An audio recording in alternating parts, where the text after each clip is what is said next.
let's get our Sibelius on. When you get to this screen here, when Sibelius starts up, you're going to go to Start a New Score like that and click OK.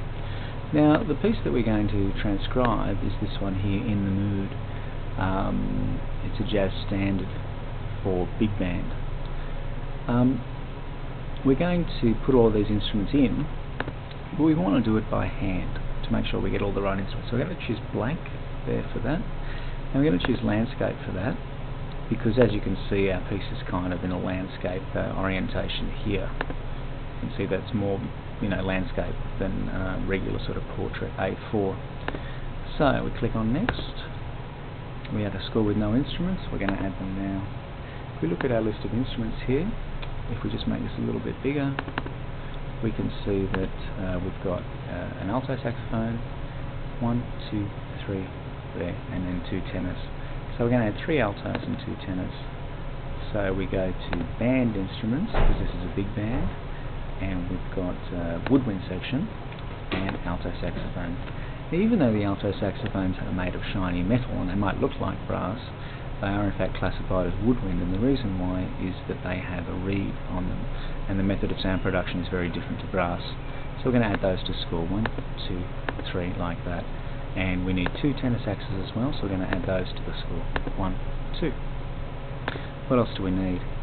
We need 1, 2, 3, 4 trumpets, and 1, 2, 3, 4 trombones. So if we go to our brass again, we're going to have 4 trumpets in B flat, 1, 2, 3, 4, and we want 4 trombones. There we go, 1, 2, 3, 4. The remaining instruments we've got are what we call our rhythm section, or back line in jazz terminology. So we've got a guitar, a piano, a bass, and some drums there. So if we go back here, we won't actually find a guitar in this, so we're going to, because that's sort of like band in terms of, like swear or something like that. If we went to jazz instruments and we went to rhythm section, we'd find a guitar. There we go, jazz guitar, add. And we need, what's next, is it a piano? Yes it is, it's a piano, so piano, add to score, and a bass. So acoustic bass. Let's use upright bass, because that's an acoustic bass that we would find in a jazz ensemble. And drum set, jazz. Like that. Okay. Now, this here, I would just simply use unchanged. Next. We're in 4/4, that is used as C as shorthand for 4/4. So we can use that too. There it is there. Is there a anacrusis? That means a pickup. No, there's 4 beats in the first bar, so there's no anacrusis, so we don't need to do anything there. Tempo text. 155 swing, not too fast. So we want a metronome mark of 155, and this tempo text is swing, not too fast, like that. Click on next. Now we're after a key signature. This is where it gets tricky. You'll notice that the key signatures change from instrument to instrument, and that's what we're going to work on in a second. We're going to work on how to tell which one's which. Just for now, if there's a piano in the score, go to it. It'll tell you what the concert key is. The concert key is the universal C. The universal C, everybody's C. Now, when the saxophone plays C, we're going to hear a different note, but the concert C is always the concert C. Okay, so we're in A flat. We've got 4 flats, so it's a major key and it's 4 flats, and there it is there. Okay, the title of that piece is In the Mood, and it's the Glenn Miller arrangement, and words are by Andy Razaf and music by Joe Garland. So the title is In the Mood, and it is Andy Razaf. No, it was Joe Garland, wasn't it, who wrote the music? And the lyricist was Andy Razaf. like that. We don't need a copyright notice for this one. Oh, you don't need to create a title page. Joe Gardland, words Andy Razif. Did I get that right? Yeah, I did. Cool. Okay, and finish. Okay, you'll notice that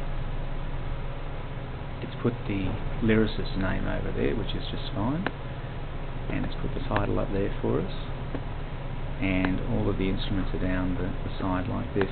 Now you'll note that if we go back to our original, that sax 1, alto 1, sax 2, alto 2, and you can see this is different. So what you do is double click on it, sax 1, alto 1. Now the reason why that is because in this ensemble the sax 1 player would have been able to play all the saxophones. So the score is telling him it's sax 1 and he's going to be playing his alto saxophone today. There are 5 saxophones in the ensemble and we're being told that sax 1 is alto 1 today. You'll also notice something interesting. If you see this key signature here, it's different to this one here. And the reason behind that is because it's in concert pitch. Now, I can't remember. Oh, yeah, here it is. I can't remember where actually we get to change between the part pitch and concert pitch. It will be a display in concert pitch sort of thing. Don't worry about that for now. If we go to, there's all the parts there. There's our full score and there's all the parts. If we go to sax 1, alto 1 like that, we can see that the key has now returned to the key that it is on the music. Okay, so, oh, there it is there. Oh, Sibelius 6, yeah, I didn't know where it was. Click on that, and all of a sudden our key signatures are correct. So F, F, F, B flat, F, F, F, B flat. I want you to go through and change all of these so that they reflect what is on this part here, and then return to the worksheet. Don't forget to save. In fact, I'll help you out with that now. File, Save As, and let's put this into My Documents, into your music stuff. Okay, don't back it up to the U drive, but don't put it on the U drive, or else if the network drops out, you lose your work.